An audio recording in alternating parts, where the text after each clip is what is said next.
통통 반갑습니다. 매통구입니다. 딱 봐도 알겠지만 장소가 평소랑 좀 달라요. 그죠?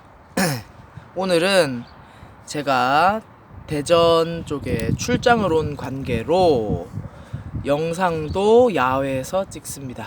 야외 방송이죠. 여기 장소는 충남대학교예요. 충남대학교의 캠퍼스를 제가 찍어서 여러분들에게 보여주면은 좋겠지만 뭐 초상권 문제도 있고 그죠? 또 가장 중요한 건 제가 좀 귀찮아요. 그래가지고 찍기 귀찮습니다. 충남대 캠퍼스는 지금 굉장히 예뻐요. 여름이라서 초록색의 나무들이 반짝반짝 거리고 있고 들리다시피 새도 멀리서 지저귀고 있고 참 분위기가 좋습니다. 이런 곳에서 방송을 찍고 있는데 문제는 야외이기 때문에 잡음이 좀 많을 수 있다는 점 참고를 좀 해주시고, 그러면 오늘은 복지제도에 대해서 영상을 한번 먼저 찍어보도록 하겠습니다. 복지제도입니다. 사회복지 들어봤죠? 사회복지 필요성. 누구나 예상하지 못한 어려움으로 인해 인간다운 생활이 어려울 수 있으며 이는 개인적 삶을 위협할 뿐만 아니라 사회 문제로 이어질 수 있다 라는 겁니다. 여러분들이 만약에 운 좋게 건강한 몸으로 태어났다고 생각해봐요. 건강한 몸으로 평생 살 수 있을까?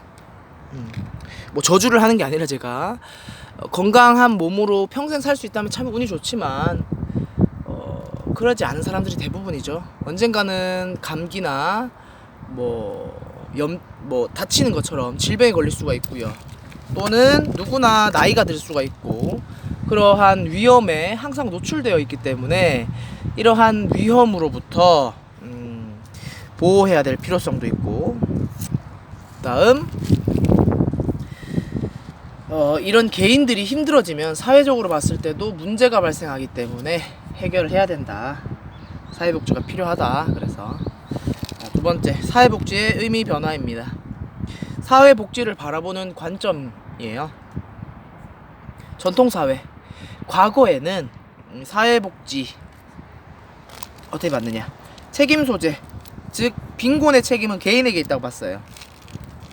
네가 못 살고 네가 아프고 네가 힘들고 하는 건 다 네 책임이다. 개인의 책임으로 봤다는 겁니다. 그렇기 때문에 국가가 나서서 도와주지 않았어요.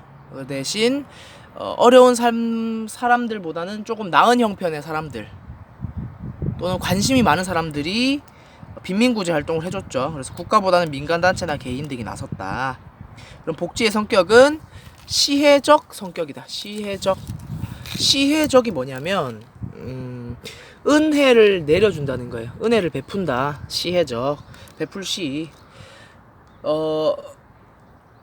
은혜를 베풀어 주는 거잖아요. 이 민간단체와 개인들이 힘든 사람들에게. 그런 반면에 현대사회에서는 그렇지 않다는 거죠. 자본주의 발달 과정에서 빈부격차와 실업 증가 등이 발생하면서 사회구조적 책임이 강조되었다. 우리 1학년 때와 2학년 때 배운 사회교과목의 내용을 정리해보자면 자본주의 발달 중에서 자유방임주의가 있었죠. 기억납니까? 애덤 스미스? 자유방임주의를 통해서 빈부격차가 심해지고 사회문제가 발생하고 결국엔 세계대공황이 일어나면서 이거 개인의 잘못이 아닌데 왜 내가 일자리를 잃게 되지? 이런 문제가 발생하죠. 또 쉽게 예를 들어서 우리나라의 예를 들자면 1997년에 있었던 IMF 때 아무런 잘못이 없던 우리 아버지들이 열심히 일을 하다가 직장에서 내쫓기는 그런 상황도 발생하고요. 그런 것처럼 개인의 책임이 아니라 사회구조 책임도 반드시 있다. 따라서 주체도 국가가 나서서 국민들의 삶을 보장해야 된다 라는 식으로 바뀌기 시작했죠. 또한 복지 성격은 누가 적선해주는 그런 시혜적 성격이 아니라 헌법에 보장된 국민의 권리가 되었다라는 점에서 좀 달라졌죠. 현대사회에서는. 자, 그 다음에 복지국가의 발달입니다. 복지국가가 그럼 어떤 식으로 등장하기 시작했는가? 첫 번째, 독일의 1919년에 만들어진 바이마르 헌법이라는 겁니다. 많이 들어봤을 거예요. 그래서 이 헌법에서는 최초의 사회권을 보장해야 한다. 사회권을 보장해야 된다는 내용이 최초로 규정되었고, 이러한 내용이 결국에는 20세기 현대헌법을 만드는 큰 틀이 되었죠. 사회권이라는 거 알죠? 인간다운 삶을 보장해야 된다. 인간다운 삶에 대한 권리가 사회권입니다. 두 번째, 미국에서 1935년에 실시됐던 사회보장법. 1920년대 후반부터 1930년대까지 세계 대공황이 발생했었죠. 그죠? 그래서 미국은 물론 전 세계가 일자리를 잃고 기근에 시달리던, 빈곤에 시달리던 시대였는데, 그 당시에 루스벨트 미국 대통령이 뉴딜 정책을 실시하면서 이 힘듦을 타개하려고 했었죠. 이런 뉴딜 정책 등이 바로 이 국가가 나서서 일자리를 만드는 거 아닙니까? 그죠? 후버댐 같은 거 만들고 막 도로 짓고 그런 것들이 바로 사회보장법이었고, 본격적인 복지국가를 향하는데 아주 큰 밑거름이 되었죠. 그 다음 베버리지 보고서, 1942년 영국입니다. 현대적 의미의 사회보장 제도를 확립하는 보고서였고요. 이 보고서의 내용을 밑에 가져와 봤습니다. 베버리지 보고서의 내용인데, 첫 번째, 사회보험은 전 국민을 대상으로 한다. 두 번째, 사회보험의 급여는 국민의 최저생활을 보장하는 수준이어야 한다. 세 번째, 사회보험에 가입할 수 없는 저소득층은 국가가 지원한다 등 국민들의 삶을 보장하고자 하는 내용이 들어있고요. 여기서 나오는 사회보험은 이제 곧 다룰 사회보장제도 중 하나입니다. 그러면 사회보장제도 중 하나인 이 사회보험을 포함해서 사회복지제도를 한번 알아봅시다. 사회복지제도입니다. 먼저 큰 틀로 한번 볼 거예요. 이 세부적인 내용은 요 다음 영상, 그리고 이번 영상 마지막쯤에 한번 자세히 다룰 겁니다. 복지제도의 유형. 복지제도를 크게 나누면 금전적 지원과 비금전적 지원이 있어요. 금전적 지원이나 물질적 지원은 말 그대로 금액, 돈으로서 지원을 한다 라고 보면 되고요. 비물질적, 비금전적 서비스는 돈이 아닌 서비스를 제공한다, 그런 복지제도를 얘기하는 겁니다. 금전적 지원은 다시 두 가지로 나뉘는데, 사회보험과 공공부조로 나뉩니다. 사회보험은 사전 예방적 성격을 갖고요. 공공부조는 사후 처방적 성격을 갖습니다. 이거에 대해서는 자세히 또 다룰 거예요. 그래서 이번 영상은 이 사회보험까지만 다루도록 하겠습니다. 사회보험에서는 국민건강보험, 국민연금, 고용보험, 산업재해보장보험, 노인장기요양보험 종류 다 알아야 되고, 또 공공부조는 국민기초생활보장, 의료급여, 기초연금, 장애인연금 해서 종류 역시나 알아두어야 합니다. 그러면 이번 영상은 사회보험까지만 할 건데, 사회보험에 대해서 이제 자세히 알아보도록 합시다. 사회보험입니다. 사회보험은 의미 볼게요. 국민에게 발생하는 질병, 노령, 실업 등 사회적 위험을 보험 형식으로 대비하여 국민의 삶을 보장하고자 하는 겁니다. 말 그대로 누구나 다칠 수 있고, 누구나 나이 들 수 있고, 누구나 일자리를 잃을 수 있기 때문에 그런 문제를 해결하기 위해서 일종의 진짜 보험이 되는 거죠. 국가가 나서서 이렇게 보험을 해주는 겁니다. 대상, 모든 국민들이 이런 위험에 노출될 수 있다고 그랬었죠. 그래서 모든 국민이고, 특이한 점은 보험이기 때문에, 이름이 보험이기 때문에 여러분들이 민간보험이랑 헷갈릴 수가 있어요. 하지만 우리가 아는 민간보험은 뭡니까? 어떤 회사에서 뭐 무슨 생명, 무슨 라이프 뭐 이런 데서 나오는 뭐 보험들 있죠. 그런 건강보험들, 그런 것들과는 다른 성격을 갖고 있습니다. 먼저 볼게요. 비용 부담. 가입자와 사용자와 국가가 공동 부담한다. 이 사회보험은 말 그대로 위험으로부터 보호해주기 위해서 만들었는데 원래는 자기 위험은 자기가 준비를 해야 되잖아요. 자기가 아플 때를 대비해야 되고 자기가 늙을 때를 대비해서 돈을 차곡차곡 모아놔야 되는데 대부분의 사람들이 그렇게 하지 않는단 말이지. 그렇게 하지 않기 때문에 국가가 나서서 이렇게 해라 라고 약간의 강압적인 형태로 하는 형태인데, 이 가입자 즉 국민들이 가입이죠. 가입자가 자기가 받을 사회보험에 대해서 일정 부분 계속 냅니다. 즉 소득이 발생을 하면 어떤 식으로 가냐면 소득이 발생하면 자동적으로 이 사회보험비를 국가에서 가져가요. 예를 들어서 월급을 받았다. 그럼 월급에서 월급이 만약에 예를 들어 300만 원이다. 그러면 월급 300만 원에서 300만 원을 다 받는 게 아니라 300만 원 중에서 뭐 여기 사회보험 중에 하나인 국민연금에서 뭐 4만 원 떼어가고 그 건강보험에서 만 원 떼가고 노인장기 요양보험 이름으로 뭐 만 원 떼어가고 이렇게 해가지고 사회보험 그 돈을 가져가는 거예요, 나라에서. 그러니까 가입자가 돈을 내죠, 그죠? 근데 뿐만 아니라 사용자와 국가도 부담한다는 거예요. 여기서 사용자는 뭐냐면 회사 측을 말하는 겁니다.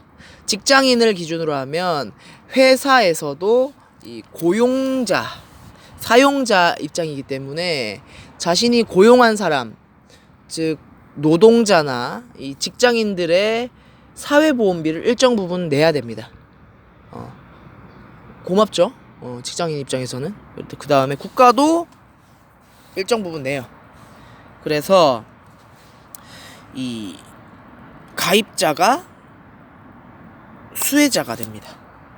돈 낸 사람, 납부자와 수혜자. 수혜라는 건 은혜를 입는다라는 거니까 복지제도의 혜택을 입는 사람을 얘기하는 거겠죠. 복지제도의 혜택을 입는 사람과 그리고 납부자가 동일한 시스템이고요. 가입자의 부담 능력에 따라 비용 부담이 달라진다라는 거예요. 예를 들어서 돈을 많이 버는 사람은 사회보험금을 많이 떼갑니다. 사회보험금을 많이 떼어가요. 소득에 따라서. 소득이 많으면 보험료가 높아집니다. 하지만 내가 만약에 예를 들어서 한 달에 뭐 한 1억을 벌어. 그래서 뭐 사회보험은 종류가 아까 전에 봤다시피 국민연금, 산업재해보장보험, 고용보험, 국민건강보험 등등등 있잖아요. 5가지가. 그것들을 총 합쳐서 보니까 내가 한 달에 뭐 예를 들자면 한 300만 원씩 낸다 쳐. 웬만한 사람의 월급만큼 내죠. 그만큼 많이 내. 근데 그럼 나도 수혜를 좀 많이 입는 거 아니냐. 돈 많이 낸 사람은 수혜를 많이 받는 거 아니냐. 혜택을 많이 받는 거 아니냐. 이럴 수 있는데 혜택은 동일합니다.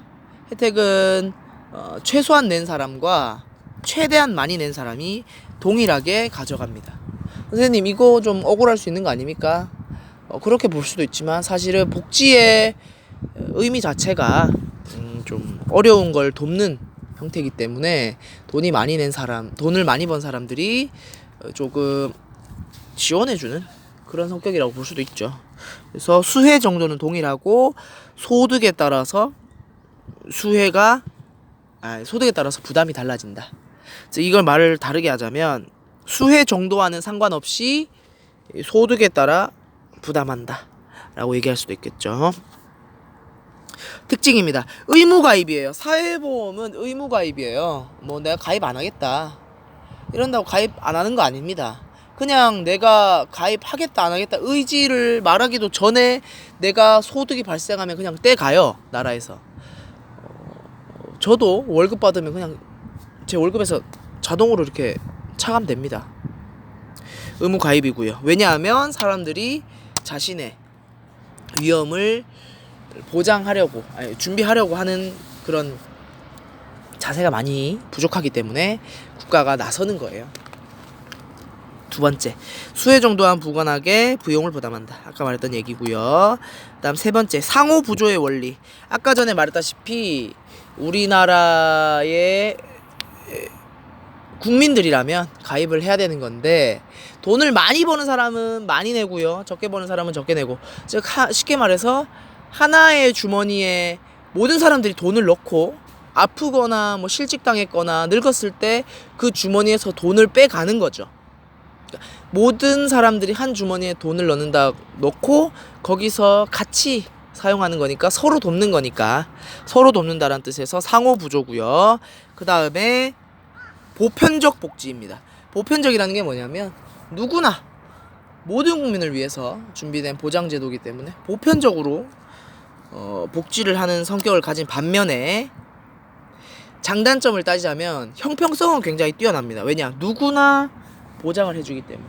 다만 굳이 보장 안 해줘도 될 것 같은 사람도 보장해주는 거예요. 예를 들어서 아까 말했던 월 몇 억씩 버는 사람들, 이런 사람들 경우에는 사실 뭐 복지제도가 큰 의미가 있겠습니까? 자기가 뭐 그런 금전적인 어려움을 겪지 않는데, 그런 사람들마저도 이 사회보험에서는 보장을 해주기 때문에 효율성 측면에서는 좀 다소 떨어진다.